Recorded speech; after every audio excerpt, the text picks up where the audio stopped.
నమస్తే, welcome to Leo. మనతో ఉన్నారు జనసేన అధికార ప్రతినిధి కుసుంపుడి శ్రీనివాస్ గారు. సార్ నమస్తే. సార్, మనం చూసుకుంటే వైసీపీ నేతలు గతంలో లోకేష్ గారు ఏదైతే యోగలం పాదయాత్రలో ఉన్నప్పుడు సమస్యలు ఎదుర్కొంటున్న సమయంలో రాజ్యాంగం బద్ధంగా నేను వెళ్తున్నాను, నన్ను ఇబ్బంది పడుతున్నారు కాబట్టి నేను రెడ్ బుక్ని స్థాపిస్తున్నానని చెప్పేసి మాట్లాడారు. అయితే అప్పుడు చాలా రకాలైనటువంటి ఒక అవహేళన చేశారు. నిజంగా ఉన్న 4 పేర్లు మర్చిపోతాడా, మతిపరుపు ఉంటే నేను గుర్తు చేస్తా అని చెప్పి కొంతమంది వైసీపీ నేతలు అనడం కావచ్చు, లేదా ఆ రెడ్ బుక్ని తీసి మడిచి పక్కన పెట్టానని చెప్పేసి అనడం కావచ్చు. ఇంకా నేను కొన్ని పదాలు వాడలేను, అలాంటి పదాలు కూడా వాడారు. కానీ ఇప్పుడు అదే రెడ్ బుక్ కనీసం తెరవలేదు అని చెప్పేసి లోకేష్ గారు అంటున్నారు. ఇంకా తెరవక ముందే అందరూ కూడా ముందస్తు బెయిల్ కావచ్చు, లేదా ఇందాక మీరు అన్నట్టుగా మన డిస్కషన్ ఇందాక వచ్చినట్టుగా ఇంకొక ఏమంటారు హాస్పిటల్ కావచ్చు, లేదా జైలు యాత్రలు కావచ్చు. దీన్ని ఎలా చూడాలంటే సరే, ఇప్పుడు కాకాని ఎపిసోడ్ నడుస్తుంది. ఇంతకుముందు ఎపిసోడ్లు కొన్ని సీరియల్ నడుస్తున్నాయి. అంటే మనం అనుకున్నట్టుగా జైలు, బెయిలు, హాస్పిటల్ ఈ సీన్లు నడుస్తున్నాయి. అంటే నేనంటే జగన్ గారు గత 2019-2024 మధ్యన అధికారంలో ఉన్నటువంటి వైఎస్ఆర్ కాంగ్రెస్ పార్టీ నాయకులు మేమే శాశ్వతం, మరి 30 ఏళ్ళు 40 ఏళ్ళు మేమే ఉంటాం అనేటువంటి ఒక భ్రమల్లోని ఇష్టారాజ్యంగా రాష్ట్రాన్ని ఏ విధంగా దోచాలో లేకపోతే ఏ విధంగా అన్యాయాలు చేయాలో, ఏ విధంగా అక్రమాలు చేయాలో అన్నీ చేసేసారు. పరిమితులు దాటిపోయారు. పరిమితులు దాటిపోవడమే కాకుండా ఎక్కడికెక్కడ ప్రతిపక్ష పార్టీకి సంబంధించిన నాయకుల్ని ఏ విధంగా ఇబ్బంది పెట్టారు, అన్ని రకాలుగా ఇబ్బంది పెట్టారు. మా పవన్ కళ్యాణ్ గారిని వైజాగ్ వెళ్తే ఎయిర్పోర్ట్లోంచి బయటికి రాకుండా ఎంత ఇబ్బంది పెట్టారో చూసాం. ఆ రోజు పోలీసు అధికారులతో కనీసం ప్రజలకు అభివాదం కూడా చేయకుండా నిబంధనలు పెట్టారు. ఆయన హోటల్లో ఉంటే బయటికి రాకుండా 2 రోజులు నిర్బంధించారు. లోకేష్ గారు యోగళం పాదయాత్రతో ఆయన పాదయాత్ర చేసుకుంటే ఇన్ని రకాలుగా ఇబ్బందులు పెట్టారో చూసాం. మధ్యలో ఆయన పాదయాత్రకు అడ్డుపడేలాగా కార్యక్రమాలు చేశారు. ఇంకా బయట ప్రెస్ మీట్లు పెట్టి లోకేష్ గారిని ఆయన ఇన్ని రకాలుగా అవహేళన చేయాలో అన్ని రకాలుగా అవహేళన చేశారు. శారీరకంగా, మానసికంగా అన్ని రకాల ఇబ్బందులు పెట్టారు, అన్ని రకాల ఇబ్బందులు పెట్టారు లోకేష్ గారిని. ఇంకా చంద్రబాబు గారితో పరాకాష్ట. కనీసం దాంట్లో ₹1 కూడా అవినీతి జరిగిందని నిరూపించలేకపోయినా నోటీసులు కూడా ఇవ్వకుండా జైలుకి పంపించడం, 52 రోజులు ఆయన జైల్లో పెట్టించేటువంటి కార్యక్రమం చేశారు. అక్కడ కూడా ఆయనకి ఇవ్వాల్సినటువంటి సదుపాయాలు కూడా ఇవ్వకుండా చాలా ఇబ్బందులు పెట్టారు. ఆయన దోమలు కుడుతున్నాయంటే దోమలు కుట్టకపోతే రంభావరోసి మేనక వచ్చి కుడతాయా అని చెప్పి అవహేళనగా మాట్లాడారు. అన్నీ ఓర్చుకున్నారు సార్ కూటమిలో ఉన్న నాయకులు. వీళ్ళనని కాదు, నీ అంటుంది వాళ్ళ తప్పిదాలకి ఖచ్చితంగా రాజకీయాల్లో ఒకళ్ళ మీద ఒకళ్ళ విమర్శలు అయితే చేసుకుంటాం జగన్ గారు. కానీ ఆ పరిధి దాటిపోయి కక్షధోరణ చర్యలతోటి నేను చెప్పినటువంటి చంద్రబాబు, పవన్ కళ్యాణ్, లోకేష్ గారిని ఏ విధంగా అనాలన్నారో అన్ని రకాలుగా అనేసి అన్ని రకాలుగా మాటలు పెట్టారు. మరి నిజంగా చంద్రబాబు గారు లాంటి వాళ్ళు అటువంటి ఉద్దేశాలు, అటువంటి మనస్తత్వాలు ఉంటే జగన్మోహన్ రెడ్డి పాదయాత్ర చేయగలిగేవాడా? అంత ఇదిగా పాదయాత్ర చేసి అందరి దగ్గర ముద్దులు పెట్టుకోగలిగేవాడా? కానీ అటువంటిది ఏమీ లేదు. ఇంకా సెక్యూరిటీ కూడా ఇచ్చారు గవర్నమెంట్ అప్పట్లో. నేంటుంది ఈ రోజున కాకాని గోవర్ధన్ గారు ఈ ఇష్యూ చూద్దామండి. ఎన్ని మాటలు మాట్లాడాడండి.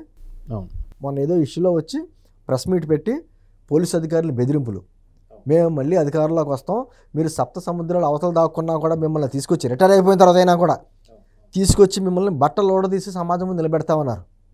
పెద్ద మాటలు చెప్పాడు కదా. ఈరోజు అతను ఎదుర్కొంటున్న కేసులు కూటమి ప్రభుత్వం పెట్టిన కేసులు కాదు. గతంలో మీరు అధికారంలో ఉన్నప్పుడు 2020-2021లో జరిగిన కేసులే. ఆయనకు ఉన్నటువంటి నియోజకవర్గ పరిధిలో ఉన్నటువంటి ఆ క్వాడ్స్ ఏదైతే వాళ్ళు తీసుకున్న అనుమతులు, వాళ్ళు తీసిన తవ్వకాలకి సంబంధం లేదు. దాంట్లో లోకల్గా అనేక మంది కంప్లైంట్లు పెట్టారు. అదేవిధంగా మాగుంట శ్రీనివాసరెడ్డి గారి మీద, ఎంపీ గారు, ఆయన ఇప్పుడు తెలుగుదేశంలో ఉన్నారు, ఆయన మీద కూడా ఆయనకి తెలియకుండా ఆయన సంతకాలు పెట్టేసి మరి క్వాడ్స్తా వేశారు. అక్కడేమో లోడింగ్లు అధికారులు పట్టుకుంటే దాంట్లో మాగుంట శ్రీనివాసరెడ్డి గారి పేరు ఉంది. ఆయన నోటీసులు ఇస్తాక పోలీసులు వెళ్ళారు, ఇది నాకు సంబంధం లేదు, ఎవరో ఫోర్జరీ చేశారని చెప్పి ఆయన కేసు పెట్టాడు. అదేవిధంగా కాకాని గారి భార్య ఆవిడ కూడా దొంగల ఓట్ల మీద ఆవిడ మీద ఆరోపణలు ఉన్నాయి. ఓ పక్కన సోమిరెడ్డి చంద్రమోహన్ రెడ్డి గారి మీద ఆయన కూడా పెట్టాడు. సోమిరెడ్డి చంద్రమోహన్ రెడ్డి గారికి ఏదో ఆస్తులు ఉన్నాయని చెప్పేసి దానికి సంబంధించిన డాక్యుమెంట్స్ అన్నీ పెట్టి కోర్టులో పెడితే ఆ ఎపిసోడ్ మనం చూసాం. ఆ రోజు దొంగలో కుక్కలు అరిస్తే దొంగలో గోళ్ళ దూకి కోర్టులో పడి ఇక ఫైల్స్ ఎత్తిపోయారు, అవే ఫైల్స్ ఎత్తిపోయారు అని ఆ నెల్లూరు ఫైల్స్ అని కాకాని ఫైల్స్ నవ్వుకున్నాం. అంటే 1-2 అని కదండి. కాకాని గోవర్ధన్ రెడ్డి గారు చేసిన కార్యక్రమాలు, అక్రమాలు, చేసిన దోపిడీ అక్కడ సర్వేపల్లి చుట్టుపక్కల అనేకం ఉన్నాయి. వాటిలన్నిటి మీద విచారణ ఎదుర్కొంటున్నారు. మరి ఇన్ని మాటలు, పెద్ద మాటలు చెప్పిన వ్యక్తి ఫోను ఆయన స్విచ్ ఆఫ్ చేసుకున్నాడు, ఆయన పిఏలు స్విచ్ ఆఫ్ చేసుకున్నారు. నిన్న పోలీసులు వెళ్ళి వాళ్ళ ఇంటి ముందు నోటీసులు అంటించారు. ఈరోజు విచారణకి వెళ్ళాలి. ఇంకా మరి విచారణకి వెళ్తాడో వెళ్ళడో, లేకపోతే సమాధానంగానే చెప్తాడో, లేకపోతే ఏమైనా వాయిదా కోరుకుంటాడో, ఇంకో డేట్ అని అడుగుతాడో ఇంకా తెలియదు మనకి. కానీ చక్కగా ఆయన నిన్న హైదరాబాద్లో మనవడితోటో మనవరాళ్ళతోటో ఉగాది పండుగ జరుపుకుంటున్నట్టు ఫొటోస్ బాగా వచ్చినాయి. పోలీసులు చూస్తూ ఊరుకోరు కదండి, వాళ్ళ డ్యూటీ వాళ్ళు చేస్తారు. ఇక్కడ నోటీస్ ఇచ్చారు, లేరు, మీరు ఎక్కడ ఉన్నారో అక్కడికి వచ్చి నోటీసులు ఇవ్వడమా, లేకపోతే దానికి న్యాయస్థానాలకు చెప్పడమా, తదుపరి చర్యలు తీసుకుంటారు. నేను ఏమంటున్నానంటే వీళ్ళని కాదు, ఈరోజు కాకాని రేపు ఎవరు అని చెప్పేసి వాళ్ళే చర్చించుకుంటున్నారు. రేపు పొద్దున్న నీ దగ్గరికి వస్తుందా నా దగ్గరికి వస్తుందా అన్నట్టుగా ఆడుదాం ఆంధ్ర రెడీగా ఉందా ఆమె. అక్కడేమో రేషన్ రైస్ పేర్నాని గారు, లేకపోతే కాకినాడకి సంబంధించిన ద్వారంపూడి గారు, ఒకళ్ళిద్దరనే కాదు, ఇంకా విడుదల రజనీ గారు ఆల్రెడీ ఆమె పాపం కొడల నాని గారు అయితే హాస్పిటల్లో అనుకుందాం, విడుదల రజనీ గారు ఆమె. ఎన్ని రకాలుగా వాళ్ళ ప్రయత్నాలు చేసినా అండి జగన్ గారు, చట్టం ముందు ఎవరైనా సరే రావాల్సిందే. ఒక రోజు లేట్ అవ్వచ్చు. కూటమి ప్రభుత్వం మాత్రం ఎక్కడ కక్ష దూరం చర్యలతో ఎక్కడ కార్యక్రమాలు చేయదు. మా మీద ఉన్న అపవాదు కూడా అదే. 9 నెలలు అయిపోతుంది, మమ్మల్ని ఇంత అన్యాయంగా చేసిన వాళ్ళు, అక్రమాలు చేసిన వాళ్ళు, దౌర్జన్యాలు చేసిన వాళ్ళు ఇంకా బయట తిరుగుతున్నారు, వాళ్ళ మీద ఏం చర్యలు తీసుకుంటలేదని అపవాదు ఉంది. కానీ మేము ఎక్కడా కూడా ఆవేశాలకి వేటికి పోకుండా చట్టపరంగా రాజ్యాంగబద్ధంగా ఏ విధంగా చేయాలో ఆ విధంగానే చేసుకుంటూ వస్తున్నారు. విడుదల రజనీ గారి ఎపిసోడ్ చూడండి, ఆవిడకి 17A ఆవిడ మినిస్టర్ కూడా చేసింది కాబట్టి గవర్నర్ గారికి ఇచ్చి అవినీతి నిరోధక చట్టంలో 17A ప్రకారం ఆవిడకి నోటీసులు ఇచ్చి చేస్తే ఆవిడేమో బీసీ మహిళ అంటది. ఇప్పుడు ఆవిడేమో చిలకలూరుపేట చేసినప్పుడు బీసీ మహిళ అంటది, గుంటూరు పోటీ చేసినప్పుడేమో ఓసీ మహిళ అంటది, భర్త క్యాస్ట్ అక్కడ తీసుకొస్తుంది. రేపు పొద్దున్న నేను తెలంగాణ ఆడబిడ్డను కాబట్టి అని చెప్పి ఇంకో కార్డు తీసుకొచ్చినా ఆశ్చర్యం లేదు. అంటే ఎవరు ఎటువంటి కార్డులు ఉపయోగించుకోవాలో కార్డులన్నీ ఉపయోగించుకుంటున్నారు. జోగి రమేష్ పరిస్థితి ఏంటండి, వాళ్ళ కొడుకు పరిస్థితి ఏంటి, అగ్రిగోల్డ్ ల్యాండ్కి సంబంధించి అతను అరెస్ట్ చేస్తే అదిగో బీసీ నాయకుడిని ఇలా చేస్తారా అని చెప్పేసి అక్కడ కార్డులు, ఈ కార్డులన్నీ ఇప్పుడు ఉపయోగిస్తున్నారే. ఆ రోజు దౌర్జన్యాలు చేసినప్పుడు, అక్రమాలు చేసినప్పుడు మీకు ఏం గుర్తులేదా? మాట్లాడితే బీసీ అంటారు, లేకపోతే ఎస్సీ అంటారు. మీరు చేసిన దోపిడీలు చేసిన ఆస్తులు ఏమైనా బీసీ సామాజిక వర్గానికి, ఎస్సీ సామాజిక వర్గానికి ఏమైనా పెట్టారా? వాటా ఇచ్చారా మీరు ఏమన్నాను? ఏంటుంది జగన్ గారు, ఒకటి కాకానే కావచ్చు, రేపు పొద్దున ఎవరైనా కావచ్చు, రెడ్ బుక్ అని పేరు ఆయన ఏమన్నాడంటే ఇంకా పూర్తిగా తెరవలేదురా బాబు, ఎందుకు కంగారు పడతారు. ఆయన నిజంగా ఆయన తిప్పితే ఈ గుండెపోట్లు వచ్చిన వాళ్ళు వారు గుండె ఆగిపోయినా మనం ఆశ్చర్యపడక్కర్లేదు.